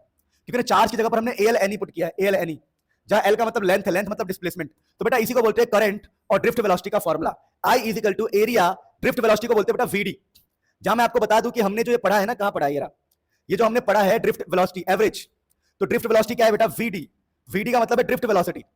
ड्रिफ्ट वेलोसिटी बेटा ये है average velocity of all the electron, average velocity of all the electron, सभी इलेक्ट्रॉन का जो एवरेज वेलोसिटी है उसी को हम ड्रिफ्ट वेलोसिटी बोलते हैं, कि ऑन एन एवरेज इलेक्ट्रॉन कितनी वेलोसिटी से चलता है। और हमारा जो रिलेशन है, ये रिलेशन भी आपको मैंने बता दिया कि क्या रिलेशन होता है करंट एंड ड्रिफ्ट वेलोसिटी में। आप नोट करो फिर आगे बढ़ेंगे। सो प्यारे बच्चों, अगला टॉपिक हमारे पास है proof of Ohm's law and derivation of resistivity. ये क्या है? कुल मिला के हमें रेजिस्टिविटी के लिए ना एक फॉर्मूला ड्राइव करना होता है। तो इसके लिए बड़ा आसान तरीका मैं आपको बताऊंगा, आपको मजा आ जाएगा। आप बोलना कि भाई ओम्स लॉ को हमें प्रूफ करना है। तो ओम्स लॉ को प्रूफ करने का मतलब क्या है? देखो, ओम्स लॉ कहता है कि आपका रेजिस्टेंस, या सिंपल भाषा में रेजिस्टिविटी जो है, रेजिस्टेंस एंड रेजिस्टिविटी ना एक कांस्टेंट है, कांस्टेंट चीज है। आपको याद होगा। हम ये बात कर रहे थे कि जो ओम्स लॉ के प्रूफ से मेरा बेसिक मतलब क्या है कि आपका रेजिस्टेंस एंड रेजिस्टिविटी एक कांस्टेंट चीज है। जो रेजिस्टेंस है, रेजिस्टिविटी एक कांस्टेंट चीज है। कांस्टेंट का मतलब होता है जो चेंज ना हो। अभी बस मन में रखो कि सर हमें ये प्रूफ करना है। तो इसके बड़ा आसान तरीका मैं आपको बताऊंगा, आपको मजा आ जाएगा देख के। देखो, आप लोगों ने पढ़ा है कि अभी ड्रिफ्ट वेलोसिटी का फॉर्मूला पढ़ा, आई करंट का फॉर्मूला पढ़ा, I is equal to v drift n e A, जहां एन का मतलब है number of electron per unit volume. ठीक है ना? अच्छा, एन के अलग अलग नाम भी होते हैं, नंबर डेंसिटी भी कहते हैं इसको, नंबर डेंसिटी। कई लोग तो इसको पता है चुपके से क्या बोलते हैं, चुपके से इलेक्ट्रॉन डेंसिटी। सोचते हैं कि टीचर तो पढ़ाएगा नहीं, पर भैया टीचर यहाँ एक्सपीरियंस बैठा हुआ है, तो एन को इलेक्ट्रॉन डेंसिटी और नंबर डेंसिटी भी बोलते हैं। और एन का एक नाम मैंने बताया, number of electron per unit volume. तो ये हमने पढ़ा, तो हम बोलेंगे भैया हम इसी से काम करेंगे जो करेंगे। तो सबसे पहले तो हम बोलते हैं, देखो ओम्स लॉ कहता है V is equal to I R, तो यहां से I इज इक्वल टू हो जाएगा V अपॉन में रेजिस्टेंस, V अपॉन में रेजिस्टेंस। तो यहां पर सबसे पहले करंट की जगह पर लिखना वोल्टेज अपॉन में रेजिस्टेंस। सुनते रहो। फिर आपने अभी मुझसे थोड़ी देर पहले पढ़ा था, तो हमने क्या क्या यूज किया, हम जो यूज कर रहे हैं यहां लिखते जा रहे हैं, हम जो भी यूज कर रहे हैं। तो पहली इक्वेशन हम ये यूज कर रहे हैं, और दूसरी हम क्या इस्तेमाल कर रहे हैं? देखो कि हमने पढ़ा था V इज इक्वल टू होता है इलेक्ट्रिक फील्ड इनटू में लेंथ। याद करो, पढ़ा था हमने V is equal to electric field into में लेंथ। तो यहां पर V की जगह पर लिख देना इलेक्ट्रिक फील्ड इनटू में लेंथ अपॉन में रेजिस्टेंस। तो पहले हमने करंट को फील किया, current is equal to V R, V is equal to EL upon में रेजिस्टेंस। अब हमने ड्रिफ्ट वेलोसिटी को फील करो, ड्रिफ्ट वेलोसिटी। ड्रिफ्ट वेलोसिटी का फॉर्मूला को जैसे पढ़ा था आपने, माइनस ई। पर अभी हम माइनस साइन की बात नहीं करेंगे, अभी हम मैग्नीट्यूड की बात करेंगे। इलेक्ट्रॉन नेगेटिव होता है, सबको पता है, कोई बात नहीं जी। तो हम ई बोलेंगे, कैपिटल ई अपॉन में मास अपॉन में tau, average time between two successive collision. तो भैया ड्रिफ्ट वेलोसिटी का फॉर्मूला लिखा है मैंने, डरने वाली बात नहीं है। अब ये एन की जगह एन रहने दो, ई की जगह ई रहने दो, ए की जगह ए रहने दो। तो सर ये वाला स्टेप समझ में आ गया? सर इस वाले स्टेप में क्या है बताओ? इस वाले स्टेप में बहुत सिंपल खेले। देखो यहां पर आपको दिखेगा ई और ई स्क्वायर दिखेगा, ठीक है जी। फिर आपको दिखेगा एरिया, एरिया दिखेगा। फिर आपको दिखेगा एन, आपको एन दिखेगा, आपको टाउ दिखेगा, आपको ई दिखेगा, आपको एम दिखेगा। तो सर आपने कुछ भी नहीं किया, हाँ जी, इन सबको सेम टू सेम नीचे लिख दिया, बस ई इंटू में ई जो है हमारा ई स्क्वायर हो गया। अब जादू देखो, ई से ई को बजा दूंगा मैं। जब मैं ई से ई को बजा दूंगा तो मेरे पास क्या बचेगा, ये समझने वाली बात है। मेरे पास ये बचेगा, देखो ये आर बाई एल हो जाएगा, और ये हो जाएगा M by N E square tau A. देखो एन एन ई स्क्वायर टाउ और ए पलट जाएगा, ई से ई कट तो चुका है। अब यहां पर एक सबसे खास बात क्या है, जादू देखो, जादू जादू देखो, जादू समझ नहीं आएगा। इस एल को मैं यहां भेज रहा हूं, एकदम से दर्द होगा, कुछ बच्चों को दर्द होगा, देखना जैसे ये एल यहां जाएगा जादू हो जाएगा, ये बन जाएगा एल बाई ए। तो अगर हम कंपेयर करें बचपन में जो हमने पढ़ा था कंपेयर, अगर हम कंपेयर करें R is equal to resistivity l by A, resistivity l by A से कंपेयर करें तो देखो आर इज इक्वल टू, इधर है एल बाई ए, आर की जगह पर आर है, एल बाई ए की जगह पर एल बाई ए है। तो प्यारे बच्चों ये जो रजिस्टिविटी है, ध्यान देना, ये जो रजिस्टिविटी है इसके बराबर आएगा। तो हम एक प्रकार से रजिस्टिविटी का डेरिवेशन कर लेंगे। तो रजिस्टिविटी का डेरिवेशन क्या आ जाएगा, M by N E square tau. तो बेटा यही हमें करना था। बेटा देखो हमने क्या प्रूफ कर दिया, हमने ये प्रूफ कर दिया कि हमारा जो रजिस्टिविटी है वो एक कांस्टेंट चीज है। क्यों? किसी भी, इसको लिख देंगे हम कांस्टेंट, क्योंकि भैया किसी भी वायर के लिए इलेक्ट्रॉन का मास कभी चेंज नहीं होगा, किसी वायर के लिए नंबर ऑफ इलेक्ट्रॉन कभी चेंज नहीं होगा, किसी वायर के लिए ई की वैल्यू कभी चेंज नहीं होगी, किसी वायर के लिए टाइम चेंज नहीं होने वाला, यानी कि रजिस्टिविटी कांस्टेंट होता है। तो अभी जो हमने प्रूफ किया प्यारे बच्चों, उसको बोलते हैं प्रूफ्स ऑफ ओम्स लॉ, जिसमें रजिस्टिविटी को कांस्टेंट प्रूफ करना होता है, या डेरिवेशन ऑफ रजिस्टिविटी बोल सकते हो, डेरिवेशन या एक्सप्रेशन कुछ भी बोल सकते हैं। कई लोग डेरिवेशन को एक्सप्रेशन लिखते हैं, कई लिखते हैं भैया कि इसका एक्सप्रेशन आपको ड्राइव करना है, एक्सप्रेशन मतलब फॉर्मुला ड्राइव करना है। अब देखो इसके डेरिवेशन का एक पर्टिकुलर तरीका है, फॉर्मेट है, अगर इस तरीके को फॉलो नहीं करोगे तो उलझ जाओगे, किताबों में 5-5 पेज में डेरिवेशन है, याद रखना। अब प्यारे बच्चों तो हमने क्या सीखा, वो बात बहुत जरूरी है। हमने सीखा कि रजिस्टिविटी का फॉर्मूला जो है, जो भी हमने सीखा उसका डिस्कशन बहुत जरूरी है बेटा। हमने ये सीखा कि जो हमारा रजिस्टिविटी, यार क्यों नहीं हो पा रहा है ये बड़ा क्यों नहीं हो पा रहा है? रजिस्टिविटी का फॉर्मूला बेटा mass of electron number of electron e का स्क्वायर अपॉन में टाउ। अब बेटा हम पढ़ेंगे टेम्परेचर डिपेंडेंस। अभी हम स्टार्ट करने जा रहे हैं टेम्परेचर डिपेंडेंस, है ना, टेम्परेचर डिपेंडेंस, है ना, ऑफ रेजिस्टिविटी, रेजिस्टेंस, करंट, इन तीनों का हम टेम्परेचर डिपेंडेंस पढ़ेंगे। अब टेम्परेचर डिपेंडेंस कैसे पढ़ेंगे, तो बेटा हमारे सिलेबस में फिलहाल हमें जो डिस्कस करना है मैं उसकी बातें कर रहा हूं। हमारे सिलेबस में फिलहाल हमें डिस्कस करना है कंडक्टर को लेके, ठीक है, कंडक्टर को लेके। कई लोग बोलेंगे सर हमें तो सेमी कंडक्टर भी पढ़ाया है, बेटा उसका चैप्टर ही अलग है, वो अलग से लास्ट चैप्टर है 14, पर चलो फिर भी मैं बात कर लूंगा, कंडक्टर की बात भी कर लूंगा, सेमी कंडक्टर की बातें भी कर लूंगा। सेमी कंडक्टर और इंसुलेटर पे तो कोई फर्क नहीं पड़ता बेटा, इंसुलेटर की तो हम बात नहीं करेंगे, इस पे कोई फर्क नहीं पड़ता है, ठीक है। इंसुलेटर में क्या है, अगर इंसुलेटर को आप टेम्परेचर दोगे जल जाएगा ये, अगर लकड़ी को हम टेम्परेचर देंगे लकड़ी जल जाएगा, प्लास्टिक को टेम्परेचर देंगे प्लास्टिक जल जाएगा, तो इंसुलेटर की बातें हम नहीं करते। फिलहाल मैं कंडक्टर की बातें करने जा रहा हूं, ध्यान देना। तो बेटा कंडक्टर के अंदर जब हम टेम्परेचर को बढ़ाएंगे, प्लीज जब हम टेम्परेचर को बढ़ाएंगे ना, तो हमारा ये जो वाला पार्ट है, ये वाला हिस्सा, ये वाला जो हिस्सा है, प्लीज ध्यान दीजिएगा, प्लीज ये वाला जो हिस्सा है इसको बोलते हैं पता क्या, collision time, relaxation time. It is the time between two successive collision. तो बेटा देखो सोचो, पहले ये मेरे दो हाथ 4 सेकंड में कोलाइड हो रहे थे, 4 सेकंड में, अब मैं टेम्परेचर बढ़ा दूंगा तो पार्टिकल जल्दी जल्दी कोलाइड होंगे, समझ पा रहे हो, तो टेम्परेचर बढ़ाने से जल्दी जल्दी कोलाइड होंगे। मेरी बात को समझना, कुल मिला के मैं आपको समझाने का एक सिंपल एग्जांपल भी ले सकते हैं, थोड़ा अच्छा एग्जांपल है कि देखो पहले जो पार्टिकल से कोलाइड कर रहे थे 4 सेकंड में, अब पार्टिकल कोलाइड करेंगे जल्दी जल्दी फास्ट, अब 1 सेकंड के अंदर ही कोलाइड करेंगे, तो ये टाइम जो है टाइम कोलिजन घट जाता है, और टाइम घटने की वजह से रेजिस्टिविटी बढ़ जाता है। तो हमने क्या सीखा बेटा कि कंडक्टर के अंदर टेम्परेचर बढ़ने से एवरेज टाइम, जो एवरेज टाइम बिटवीन कोलिजन है वो घट जाएगा और रेजिस्टिविटी बढ़ जाएगा।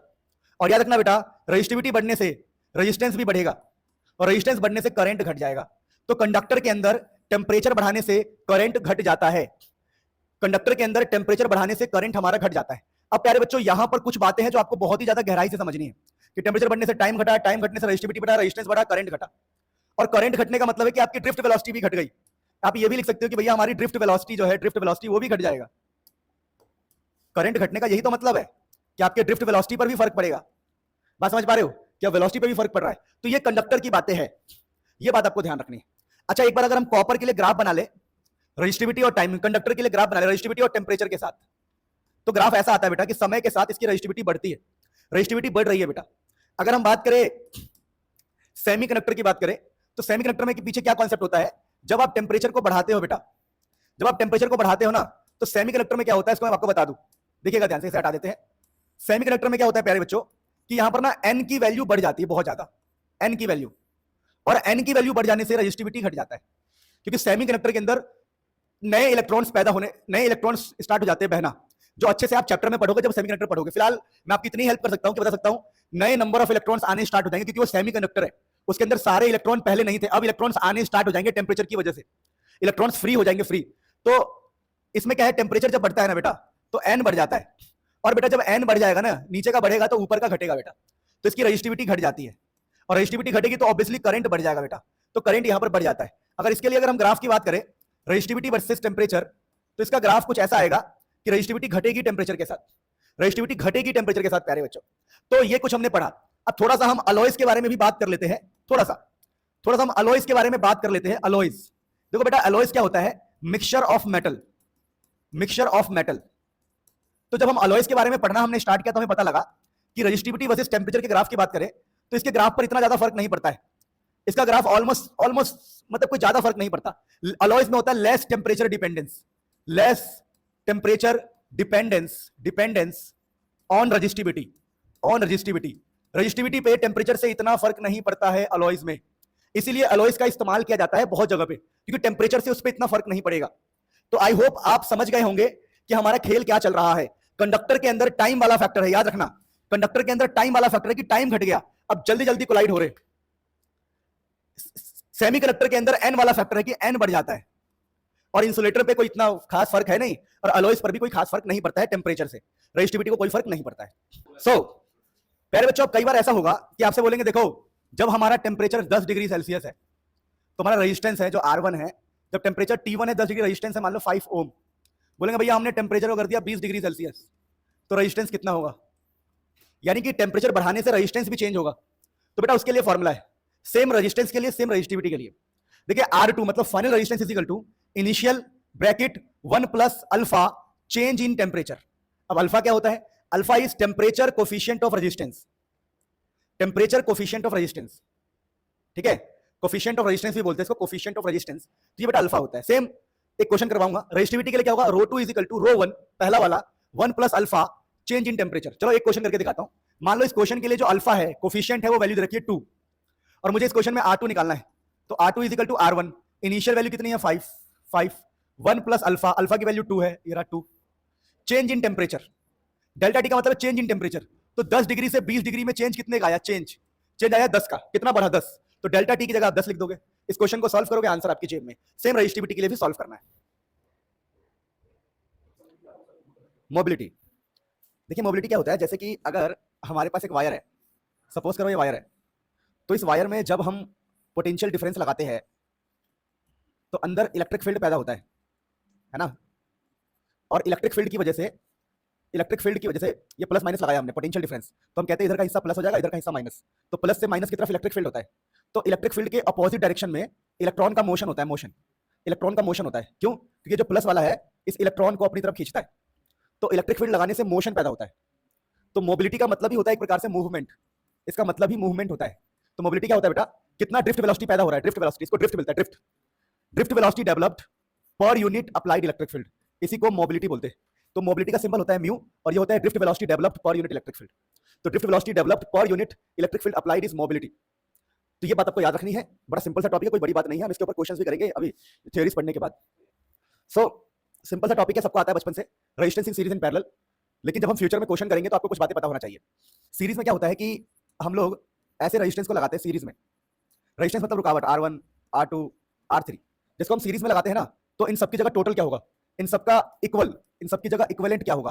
तो इसको पढ़ाने की जरूरत भी नहीं थी, आप बचपन से जानते हो। जो R नेट है वो simple R1 plus R2 plus R3 R4 चलता है, सिंपल एडिशन होता है।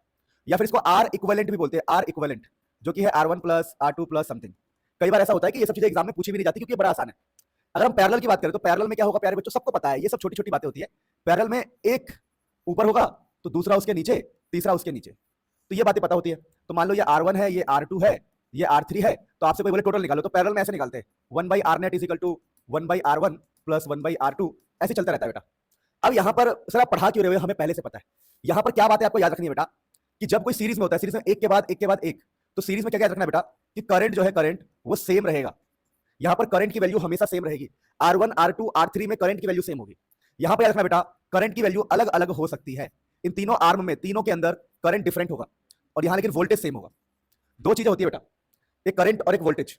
यहाँ करंट सेम है, वोल्टेज मे बी डिफरेंट, इसकी वैल्यू चेंज हो सकती है, मे बी डिफरेंट है ना, मे बी डिफरेंट, इसकी वैल्यू चेंज हो सकती है, मे बी डिफरेंट, याद रखना डिफरेंट।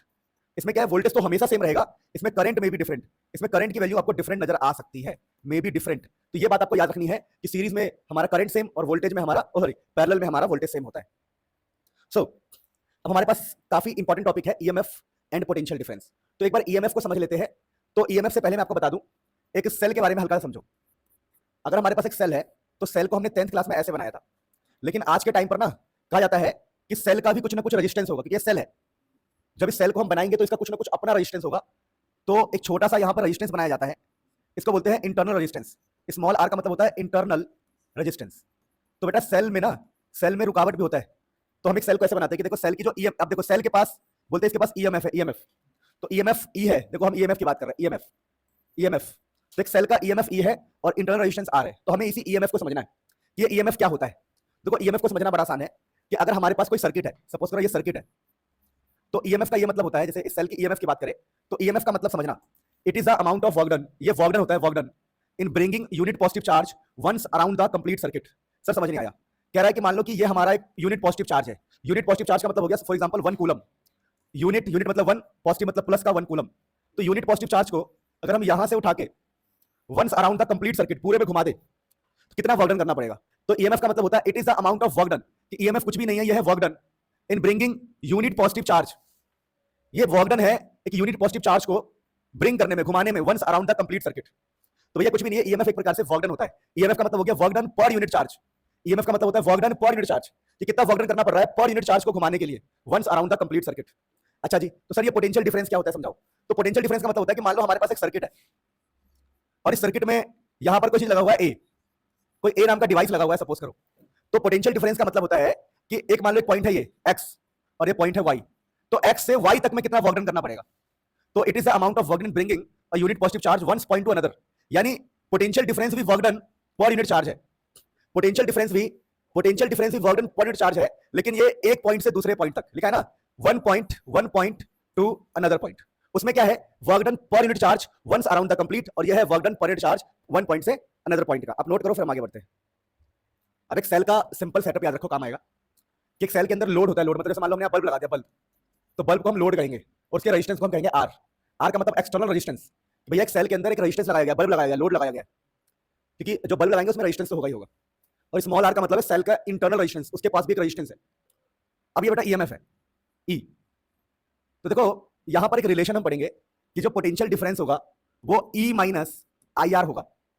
अगर इस सर्किट के अंदर करंट आई है तो जो पोटेंशियल डिफरेंस होगा, पोटेंशियल डिफरेंस कहां होगा, ये एक्स है और ये वाई है, तो एक्स और वाई के बीच में होगा पोटेंशियल डिफरेंस, तो जो पोटेंशियल डिफरेंस होगा वी, वो होगा ई माइनस आई आर के बराबर, जहां पर ई का मतलब ईएमएफ है, आई का मतलब करंट है, आर का मतलब रेजिस्टेंस है स्मॉल। तो बेटा ये एक रिलेशन आपको याद रखना है। अच्छा, ये रिलेशन है डिस्चार्ज का। डिस्चार्ज का मतलब क्या है, अगर आपने एक सेल लगाया है जो डिस्चार्ज हो रहा है, अगर हम चार्जिंग करेंगे, चार्जिंग, अगर हम सेल को चार्जिंग करेंगे तो V is equal to E plus I R का रूप ले लेगा। और अगर हम कहें कि हम कुछ भी नहीं कर रहे, ना हम डिस्चार्ज कर रहे हैं ना चार्ज कर रहे हैं, हम कह रहे हैं सर्किट में करंट की वैल्यू जीरो है, ना करंट आ रही है ना करंट जा रही है, तब उस टाइम पर क्या होगा, V की वैल्यू E के बराबर हो जाएगा। कैसे, जब करंट जीरो हो जाएगा तो V इक्वल टू ई हो जाएगा बेटा, अगर करंट को जीरो कर दोगे तो V इक्वल टू ई हो जाएगा। तो ये तीन केस आपको सेल के बारे में याद रखना है जो इंपॉर्टेंट है, फिर हम आगे बढ़ेंगे फटाफट। सो अब देखो सेल्स का जो सीरीज एंड पैरेलल कनेक्शन हम करेंगे, सेल्स इन सीरीज नहीं दोनों पढ़ रहे हैं हम, ठीक है ना, सेल्स कनेक्शन, सेल्स कब हम कनेक्शन करते हैं, क्यों, क्योंकि जो सेल है उसकी वोल्टेज बहुत कम होती है, तो सेल्स को हमने सीरीज और पैरेलल में जोड़ दिया ताकि वोल्टेज को हम बढ़ा घटा सके अपने हिसाब से। तो अब देखो सीरीज में जब कनेक्ट करते हैं ना, तो बेटा एक सेल यहां तक होता है, ये एक सेल है जिसको मैं ब्रैकेट लगा रहा हूं, ये दूसरा सेल है बेटा, और ये तीसरा सेल यहां से, तो E1 R1 पहला सेल, E2 R2 दूसरा सेल, E3 R3 तीसरा सेल, तो इनको सीरीज में हमने कनेक्ट किया है। तो सीरीज में जो टोटल ईएमएफ आएगा, नेट ईएमएफ, वो सिंपल एडिशन से आता है E1 plus E2 plus E3, और वो रेजिस्टेंस कैसे आएगा, R1 plus R2 plus R3। तो सीरीज में पंगा नहीं है, पैरेलल में है मेन पंगा। पैरेलल में क्या होता है, एक सेल ऊपर है, आपको दिख रहा होगा, ये एक सेल, उसके नीचे ये दूसरा सेल, और उसके नीचे ये तीसरा सेल, तो एक दो तीन, तीनों पैरेलल में। अगर तीनों पैरेलल में है तो यहाँ पे हम रेजिस्टेंस कैसे निकालेंगे, 1 बाई आर नेट, पैरेलल में तो 1 बाई आर नेट ही होता है, तो 1 बाई R1 1 बाई R2, तो रेजिस्टेंस निकालना आसान है, इसमें कोई दिक्कत नहीं है। मेन खेल फंस जाते हैं नेट ईएमएफ में। जब पैरेलल में E1 E2 E3 दिया हो तो नेट ईएमएफ निकालने के लिए आप कुछ नहीं करते, आप बोलते हैं E1 by R1 E2 by R2 E3 by R3, E1 by R1 E2 by R2 E3 by R3, बहुत सिंपल कि E1 R1 E2 R2 E3 R3। लेकिन सब कुछ सॉल्व करने के बाद आपको यहां पर मल्टीप्लाई करना होता है आर नेट से, यानी जो आप आर नेट यहां से सॉल्व करोगे, यहां से जो आंसर निकालोगे आपको यहां पर मल्टीप्लाई करना पड़ेगा। तो E1 R1 E2 R2 E3 R3 into में आर नेट, तब जाके आपको मिलेगा ई नेट। तो ये यहां पर एक खास बात होती है जो आपको समझना है। तो हमने सेल सीरीज एंड पैरेलल में इसको खत्म किया। अब देखो इंपॉर्टेंट टॉपिक है, यहाँ प्रॉपर हमने डेरिवेशन किया हुआ है, ठीक है, दो डेरिवेशन हमने किया हुआ है। पहला क्या, अगर हमारे पास बहुत सारे सेल्स है, n सेल्स सीरीज के अंदर, लेकिन इस बार सबकी ईएमएफ ई है, रेजिस्टेंस आर है, इंटरनल रेजिस्टेंस इंटरनल, तो जैसे ये एक सेल है तो इस सेल का ईएमएफ ई है, रेजिस्टेंस है आर, ये दूसरा सेल ई एंड आर, ये तीसरा सेल इसका भी ई आर, फिर यहाँ चौथा पांचवा छठा, ऐसे बहुत सारे सेल है। और जब इन सभी सेल को मिला के एक बैटरी बन गया तो उस बैटरी को हमने लोड से कनेक्ट कर दिया। लोड, लोड मतलब मान लो किसी बल्ब में, किसी कार के अंदर, कहीं भी उन बैटरीज को कनेक्ट कर दिया। अब प्यारे बच्चों हमें ये सीखना है कि अगर बहुत सारे स्मॉल आर है, छोटे छोटे आर है, तो टोटल आर नेट कितना होगा। तो हम बोलेंगे देखो आर सीरीज है, series R plus R plus R plus कितनी बार, एन बार, हमारे पास एन सेल्स है तो एन आर बन जाएगा। और ईएमएफ क्या है, E plus E plus E plus E plus n ही बन जाएगा। तो नेट रेजिस्टेंस छोटा वाला और ईएमएफ हमने निकाल लिया।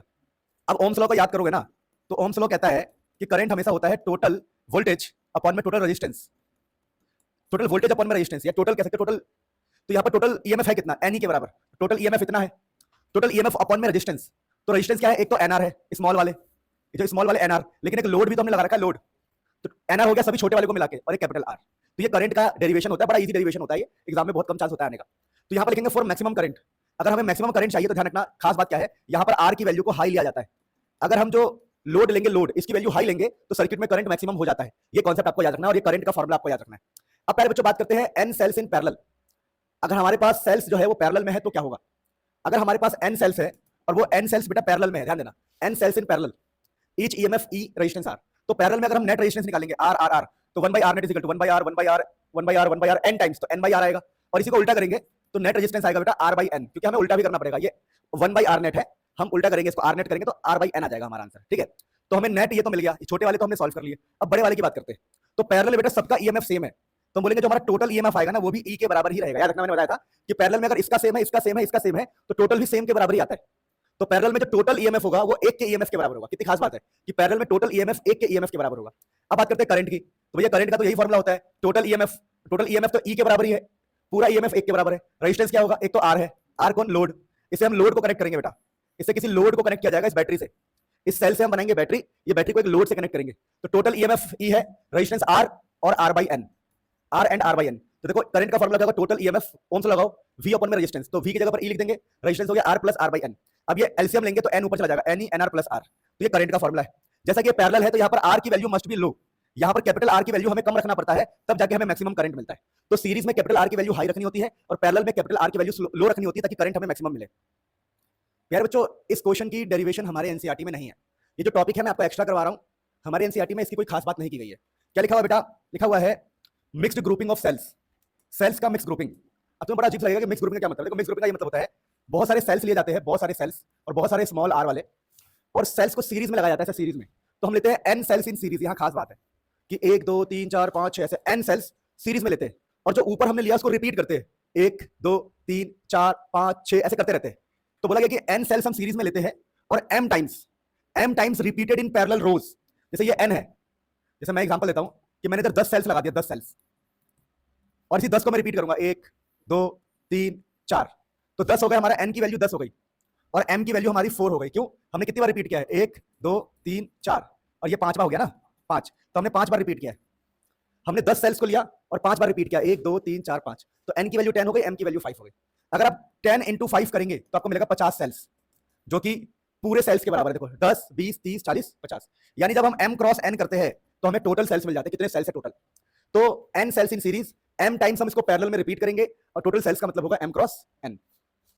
अब प्यारे बच्चों करंट की बात की जाती है, तो करंट का तो बहुत सिंपल सिद्धांत होता है कि ये फॉर्मूला है बेटा करंट का, m into n into e, R m plus n R. अब मैक्सिमम करंट की बात की जाए तो मैक्सिमम करंट के लिए आपके पास होगा R M into N R, R M equal to N R के बराबर मैक्सिमम करंट की कंडीशन होती है। अब यहाँ पर आर का मतलब होता है लोड, कि भैया ये जो तुमने बैटरी बनाया है इस बैटरी को किसी लोड से कनेक्ट तो करोगे, तो आर का मतलब एक्सटर्नल रेजिस्टेंस या फिर लोड होता है। तो छोटे छोटे टॉपिक आप याद रखो, आपके बहुत काम आएगा। हिरण्यकशिपुन् भक्षः शिलाटङ्कानखालाय यतो नरसिंहा परितो नरसिंहा यतो यतो यामि ततो नरसिंहा। हो गया।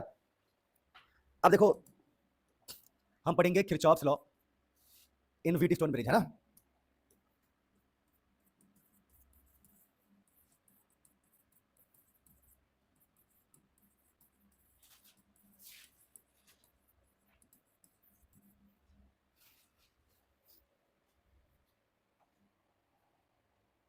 प्यारे बच्चों जो भी हमने किरचॉफ्स लॉ पढ़ा है उससे हमें व्हीटस्टोन ब्रिज को समझने के लिए एग्जाम में कई बार क्वेश्चन आता है।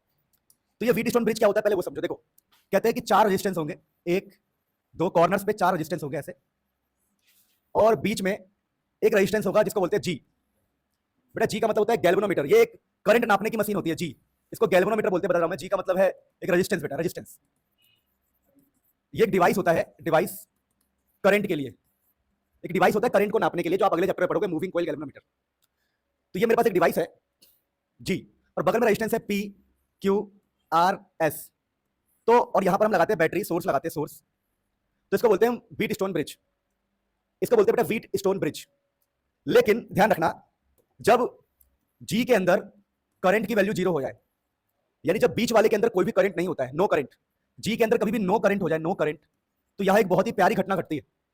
जब जी के अंदर कोई करंट नहीं होता है तो एक रेशियो पी बाई क्यू और आर बाई एस का बराबर हो जाता है, यानी यहां का रेजिस्टेंस अपॉन में यहां का रेजिस्टेंस, यहां का रेजिस्टेंस अपॉन में यहां का रेजिस्टेंस आपस में इक्वल हो जाते हैं। तो इसको बोलते हैं बैलेंस व्हीटस्टोन ब्रिज। इसी को प्यारे बच्चों बैलेंस व्हीटस्टोन ब्रिज कहा जाता है। अब प्यारे बच्चों इस बात को हमें प्रूफ करना होता है, प्रूफ। ये जो बैलेंस्ड व्हीटस्टोन ब्रिज है, बैलेंस व्हीटस्टोन ब्रिज है, इसको हमें प्रूफ करना होता है, प्रूफ करना होता है किरचॉफ्स लॉ के हिसाब से। तो किरचॉफ्स लॉ को हम कैसे अप्लाई करेंगे उसके लिए कुछ बातें मैं आपको पहले ही क्लियर कर देता हूं। पहली बात ये क्लियरिटी ले लो कि किरचॉफ्स लॉ लगाने के लिए सबसे पहले आपका जो मेन बैटरी होता है सेल, सबसे पहले सेल है जिसका ईएमएफ है ई, तो इस सेल से आपको करंट निकालना पड़ता है, करंट, और करंट निकाल के यहां पर करंट का डिस्ट्रीब्यूशन करना पड़ता है। अब तुम बोलोगे किरचॉफ्स रूल तो हम इस्तेमाल करेंगे, पर ये करंट का डिस्ट्रीब्यूशन होगा कैसे? बड़ा आसान है। कैसे आसान है समझना। अगर यहां से करंट आई है और इस तरफ कुछ हिस्सा चला जाए, सपोज करो इस तरफ करंट का कोई हिस्सा चला गया, यह हिस्सा है I1, तो प्यारे बच्चों इस तरफ जो हिस्सा आएगा वो होगा I माइनस I1। और ये बहुत लॉजिकल है। अगर एक करंट है I, फील करना, एक करंट है I में से अगर इधर I1 चला गया तो बचा हुआ I माइनस I1 इधर जाएगा। फिर प्यारे बच्चों आगे जब ये I1 जाएगा तो इस I1 के पास अब दो बातें, इस I1 में से कुछ हिस्सा इधर जाएगा। मान लो इधर जो करंट गया उसको बोल दिया हमने IG, तो प्यारे बच्चों जब ये I1 इधर जाएगा, इधर करंट जाएगा IG, तो इधर क्या बचेगा, फील करना। देखो यहां तक तो I1 था, अब I1 में से IG नीचे आ गया, नीचे आ गया IG नीचे आ गया भैया, तो इधर I1 माइनस IG बचेगा, क्योंकि यहां तक I1 था उसमें से भी IG नीचे चला गया, तो I1 माइनस IG। उसके बाद प्यारे बच्चों यहां पर करंट डिस्ट्रीब्यूशन में क्या समझना है, देखो ध्यान से, कि ये फील करना, ये I माइनस I1 इधर आ रहा है यहां पे, और इधर से आ रहा है बेटा IG इधर आ रहा है IG, तो ये वाला I माइनस I1 वाला और ये IG इसमें मिल जाएंगे, क्योंकि ये ऐसे आ रहा है नीचे और ये ऐसे आ रहा है ऐसे, तो ये सब इसके अंदर मिल जाएंगे यहाँ पे। तो यहाँ पर जो करंट होगा वो होगा I माइनस I1, उसमें IG मिल चुका है प्यारे बच्चों। ये जो IG ऊपर से आ रहा है और ये I माइनस I1 जा रहा है, ये सब जाके ऐसे मिल जाएंगे। फील करने वाली बात है और कुछ भी नहीं है कि ऊपर से IG आ रहा है, नीचे से ये मिल जाएंगे। ठीक है प्यारे बच्चों, तो ये हमारा बेसिक सा एक करंट का डिस्ट्रीब्यूशन रहेगा। इस सर्किट से हमने I निकाला है, ये I घूमता रहेगा। एक बार जब आप करंट का डिस्ट्रीब्यूशन कर लेते हो तो यहाँ पर हम किरचॉफ्स के लॉ का इस्तेमाल कर सकते हैं। किरचॉफ्स का हम जो लॉ इस्तेमाल करेंगे, हम यूज करेंगे वोल्टेज का लॉ। तो वोल्टेज लॉ कहता है कि समीशन बेटा, ये सम होता है, sum of all the voltage is zero in a loop. तो यहाँ पर हम कुछ लूप बनाएंगे बेटा, लूप बनाना बहुत जरूरी है। लूप हम क्या लेंगे, देखो हम नाम लिख रहे हैं ABCD। अब यहाँ पर मैं कुछ लूप लिखने वाला हूं, उस लूप को समझिएगा। मैं ले रहा हूं इन लूप ले रहा हूं, देखो मैं ABDA, मैं A से B जाऊंगा, B से D आऊंगा और D से A। तो ABDA में मुझे चलना है और वोल्टेज को जीरो लिखना है। तो सबसे पहले देखना ध्यान से, मैं जाऊंगा A से B। अगर मैं A से B जाऊंगा यानी मैं यहां से यहां तक जाना चाहता हूं, तो क्या है, यहाँ पर एक रेजिस्टेंस है P और करंट है I1। ओम्स लॉ कहता है V is equal to I into में रेजिस्टेंस। तो भाई साहब करंट तो I1 है, रेजिस्टेंस P है, तो बेटा I1P आएगा हमारे A से B के रास्ते में, I1P। अब प्यारे बच्चों अब हम पहुंचेंगे B से D की तरफ। तो जब हम B से D की तरफ पहुंचेंगे तो हमें क्या मिला, हमें मिला G, और करंट क्या मिला, IG। तो बोलेंगे भैया फिर आगे हमें मिलता है G और करंट है IG, यानी कि रेजिस्टेंस और करंट का हम मल्टीप्लाई कर रहे हैं। फिर प्यारे बच्चों हमारा रास्ता होगा D से A। तो प्यारे बच्चों जब हम D से A जाएंगे तो एक बात आपको नोट करना है, जब आप D से A की तरफ जा रहे हो तो करंट आपका इस तरफ आ रहा है और करंट है I माइनस I1 और रेजिस्टेंस है Q। तो आप बोलोगे यार मैं तो यहां लिखूंगा I माइनस I1, रेजिस्टेंस है Q। लेकिन एक प्रॉब्लम याद रखना आपको, वो प्रॉब्लम ये है कि जैसा कि आप देख रहे हो करंट नीचे की तरफ आ रहा है और हम D से A ऊपर की तरफ जा रहे हैं, हम जा रहे हैं D से A और करंट नीचे आ रहा है, तो यहां पर एक माइनस साइन का इस्तेमाल किया जाएगा क्योंकि हम अपोजिट डायरेक्शन में हो गए। और इक्वल टू में बेटा जीरो पुट करना है क्योंकि हम A तक पहुंच चुके हैं, तो summation of all the voltage is zero. अब यहां पर एक कंडीशन हम लगाएंगे, क्या कंडीशन लगाएंगे कि देखो अगर बैलेंस करना है, बैलेंस कंडीशन क्या है, बैलेंस्ड कंडीशन। देखिए बैलेंस कंडीशन ये है कि IG को जीरो होना पड़ेगा। देखो अगर आपको याद हो कि बैलेंस कंडीशन क्या होता है, कि जब हमारा I की वैल्यू जीरो होता है G के अंदर, IG की वैल्यू जीरो होनी चाहिए, तब जाके हम बोलेंगे कि भाई G के अंदर कोई करंट नहीं होना चाहिए, तो बोलेंगे हमें IG की वैल्यू जीरो करना पड़ेगा, तब जाके बैलेंस कंडीशन होगा। तो I1P इज इक्वल टू में आ जाएगा, देखो ये माइनस साइन उधर चला जाएगा, I माइनस I1Q। तो बेटा ये बैलेंस कंडीशन की कि I1P जो है ये माइनस हो जाके प्लस हो जाएगा I माइनस I1Q। अब प्यारे बच्चों हमें दूसरा लूप लेना पड़ेगा क्योंकि हमें ये प्रूफ करना है। तो इस बार हम दूसरा लूप क्या ले रहे हैं, प्लीज एक बार ध्यान दीजिएगा ध्यान से। हम यहां ले रहे हैं दूसरा लूप, चलो हम ले रहे हैं बेटा लूप इस बार BCD है। तो इस बार हम पहले B से C तक जाएंगे, तो हमें मिलेगा I1 minus IGR, I1 minus IG into में R। फिर बेटा B से C आने के बाद हम जाएंगे C से D। तो C से D में हमें क्या मिलेगा, समझना कि करंट जो है इस तरफ जा रहा है, करंट तो ऐसे जा रहा है, देखो करंट तो ऐसे ही जा रहा है, तो पहले लिख लेते हैं I माइनस I1 IGS, लिख लेते हैं एक बार I minus I1 plus IG पास हो रहा है S से। लेकिन यहां पर एक खास बात क्या है कि हम जा रहे हैं, देखो हम जा रहे हैं C से D की तरफ, यानी हम तो C से D की तरफ जा रहे हैं, हम ऐसे जा रहे हैं C से D, लेकिन ये करंट किधर जा रहा है, करंट जा रहा है D से C की तरफ, तो यहां एक माइनस साइन आएगा। फिर फाइनली बेटा जब हम D पर पहुंच गए तो हमें जाना है D से लेके B तक। क्या बेटा, क्या, अच्छा माय मिस्टेक बेटा, आई एम सॉरी, हमें जाना है B, फील करना, हमें जाना था B से C, फिर C से D और D से B, D से B जाना है बेटा, क्योंकि समझ रहे हो अब ये हाफ कवर कर रहे हैं। पहले हम B से C चले गए, C से D चले गए, अब D से B जाएंगे, तो B से C हाजी हो गया, C से D अभी हो गया जी, अब D से हमें B जाना है। पर यहाँ क्या प्रॉब्लम है कि करंट तो दोबारा नीचे आ रहा है और हमें जाना है D से B, उल्टा जाना है हमें। तो IG यहाँ पर करंट है IG इंटू में G, तो IG इंटू में G माइनस का IG इंटू में G इक्वल टू में जीरो। अब क्या होगा बेटा, अब यहाँ पर हम बोलेंगे बैलेंस के लिए क्या होना चाहिए, बैलेंस कंडीशन के लिए क्या होना चाहिए, बैलेंस कंडीशन के लिए IG की वैल्यू जीरो होगी, और IG की वैल्यू जीरो होने का मतलब है कि ये पूरा जीरो हो जाएगा और ये भी जीरो हो जाएगा, IG वाला और ये भी IG जीरो हो जाएगा। तो यहाँ से बचेगा I1 R, सिर्फ I1 और बाहर मल्टीप्लाई में R है, और यहाँ बचेगा ये माइनस है तो उधर जाके हो जाएगा plus I minus I1, I minus I1, I minus I1 बचेगा यहाँ सर, S बचेगा S। अब बेटा हमारे पास दो चीजें हैं, पहली ये इक्वेशन 1, ध्यान देना प्लीज, पहली ये इक्वेशन 1 बेटा, फिर ये इक्वेशन 2। तो हम बोलेंगे देखो I1P, मतलब दोनों को डिवाइड कर देंगे हम, डिवाइड करेंगे इक्वेशन 1 एंड इक्वेशन 2 को। तो यहां से हमें क्या मिलेगा, देखो P से इधर देखो I1 से I1 कटेगा, देखो डिवाइड करने पे I1 से I1 गया तो बचा P बाई R, डिवाइड कर रहे हैं ना, इधर का P और इधर का R। I माइनस I1 से I माइनस I1 गया डिवाइड करने पे, इधर बचा Q, उधर बचा S, Q बाई S। अगर इसको हम रीअरेंज करेंगे, क्रॉस मल्टीप्लाई करेंगे तो P के नीचे Q आ जाएगा, R के नीचे S। नहीं समझे क्रॉस मल्टीप्लाई क्या होता है, Q को यहाँ भेज दिया, P को यहाँ भेज दिया, Q और R को आपस में एक्सचेंज कर दिया। तो बेटा यही हमें ड्राइव करना होता गया, यही देखो हमने किरचॉफ लॉ भी लगा लिया और हमने ये भी ड्राइव कर दिया कि P by Q R by S के बराबर है valence Wheatstone bridge. I hope आपको ये डेरिवेशन इजी लगा हो, कोई टेंशन वाली बात नहीं, आप नोट कर सकते हो, फिर हम आगे बढ़ते हैं। सो पहले बच्चों अब हमें heat, power, joules law of heating पढ़ना है बस, और थोड़ा सा अलॉयज के बारे में पढ़ना है। तो अभी हम बात करते हैं कि देखो कोई भी सर्किट हो, उस सर्किट में रेजिस्टेंस होता है, और उस सर्किट में अगर हम करंट देंगे, करंट, कोई सर्किट है जिसमें रेजिस्टेंस और करंट देंगे, तो ये कितने टाइम के लिए, कुछ टाइम के लिए, मान लो किसी टाइम के लिए हमने कुछ टाइम के लिए करंट दिया किसी सर्किट में, तो बेटा वो हीट हो जाएगा, हीट। तो अभी हम पढ़ने जा रहे हैं हीट के बारे में, हीट एनर्जी के बारे में पढ़ेंगे, ठीक है, जिसमें हमारे जूल साहब ने एक लॉ दिया था, जूल्स लॉ ऑफ हीटिंग। तो जूल्स लॉ ऑफ हीटिंग क्या था समझते, देखिए जूल्स लॉ ऑफ हीटिंग कहता है कि अगर किसी रेजिस्टेंस में करंट दोगे किसी टाइम के लिए, तो हीट का फॉर्मूला होगा I²RT। हीट जो है करंट के स्क्वायर पे डिपेंड करता है, रेजिस्टेंस पे डिपेंड करता है और टाइम पे डिपेंड करता है। यहाँ पे टी का मतलब टाइम है, टेम्परेचर नहीं है, यहाँ टाइम का मतलब बेटा टी है। यही जूल्स लॉ है बेटा। इसी के लिए अलग अलग वैरायटी हो सकता है, हीट का एक और फॉर्मूला हो सकता है V², बताओ क्या होगा फॉर्मूला, V² अपन में R इंटू में टी। तो ये अलग अलग वैरायटी है फॉर्मुलाज के, ठीक है बेटा। जब आपको करंट दिया हो, करंट, तो आपको ये वाला फॉर्मूला इस्तेमाल करना है गिवन करंट के लिए, और जब वोल्टेज दिया हो गिवन वोल्टेज के लिए आपको ये वाला फॉर्मूला इस्तेमाल करना है। तो ये हीट के फॉर्मूले होते हैं बेटा। अब प्यारे बच्चों अगर आपको हीट का फॉर्मूला पता है तो मैं आपको बता दूं कि एक टॉपिक होता है पावर। पावर में कुछ नहीं होता बेटा, पावर होता है ना हीट अपॉन में एनर्जी, हीट एनर्जी अपॉन में टाइम बेटा, टाइम अपॉन में टाइम बेटा। तो बताओ आपका हीट एनर्जी का फॉर्मूला क्या है, I²RT। तो आप बोलोगे देखो भाई I²RT और नीचे अपॉन में टाइम, तो टाइम से टाइम कट गया, तो आपको क्या फॉर्मूला आ गया, I²R। यानी पावर का फॉर्मूला क्या आ रहा है, I²R। यानी एक सिंपल सा तरीका बता रहा हूं कि टाइम से टाइम कट जाता है, यानी कि अगर मेरे हीट का फॉर्मूला है I²RT और अगर मैंने टाइम को हटा दिया तो वो पावर बन जाएगा। अगर मेरे हीट का फॉर्मूला है V² अपॉन R इंटू में T, अगर मैं टाइम को हटा दूं तो क्या बन जाएगा, पावर। तो बेटा जब आप टाइम को हटा देते हो तो पावर बन जाता है। अब एग्जाम में कई बार पूछते हैं कि भैया हीट हमारे लिए हानिकारक है कि हेल्पफुल है, तो भैया हेल्पफुल भी है, हानिकारक भी है। हानिकारक क्यों है, हीट की वजह से कई बार वायर जल जाता है, वायर जल जाता है तो खर्चा होता है हमारा, कई बार हीट की वजह से आग लग जाता है तो घर का, इंसान का जान माल का नुकसान हो जाता है। तो हीट खतरनाक है पर हीट फायदेमंद भी है। फायदेमंद कैसे बेटा, हीट की वजह से ही हम कई बार हीटर को बना पाते, हीटिंग इफेक्ट के हीटर हम आग सेक पाते, और हीटिंग इफेक्ट की वजह से ही पहला बल्ब बना था, याद होगा आपको, जो पहले जो बल्ब काम करते थे बल्ब, उसमें टंगस्टन लगा होता है, टंगस्टन फिलामेंट वाले बल्ब जो आप लोग बाथरूम में लगाते हो ना, बाथरूम में सूर्या बल्ब ऐसा करके जो लाल पीला जलता रहता है, टॉयलेट में पहले लोग लगाते थे, अब तो एलईडी आ गया है। पहले जो फिलामेंट बल्ब होते थे ना, फिलामेंट वाले, वो फिलामेंट हीटिंग इफेक्ट पे काम करता था। तो हीट का हम बहुत इस्तेमाल करते हैं, जैसे बल्ब में, हीटर में, है ना, टोस्टर में हीटिंग इफेक्ट से ही काम करता है। तो हीट का इस्तेमाल भी है, हीट गंदी चीज भी है, हीट अच्छी चीज भी। तो हीट का क्या क्या यूजेस है वो मैं आपके ऊपर छोड़ता हूं कि हीट के आप यूजेस बताना मुझे, ठीक है। अब हम थोड़े से काम की बात करते हैं, हीटिंग इफेक्ट के बाद, फॉर्मूला पढ़ने के बाद काम की बात क्या बेटा, एक टॉपिक होता है अलॉय। अभी जो अलॉय होता है सबको पता है कि ये मिक्सचर ऑफ मेटल होता है, मिक्सचर ऑफ मेटल्स। तो दो फेमस अलॉय है, मैं आपको बता रहा हूं, कॉन्स्टेनन, अगर मैं स्पेलिंग गलत बताऊं तो प्लीज लिखना, एंड मैंगनीन, स्पेलिंग गलत हो तो प्लीज चेक कर लेना।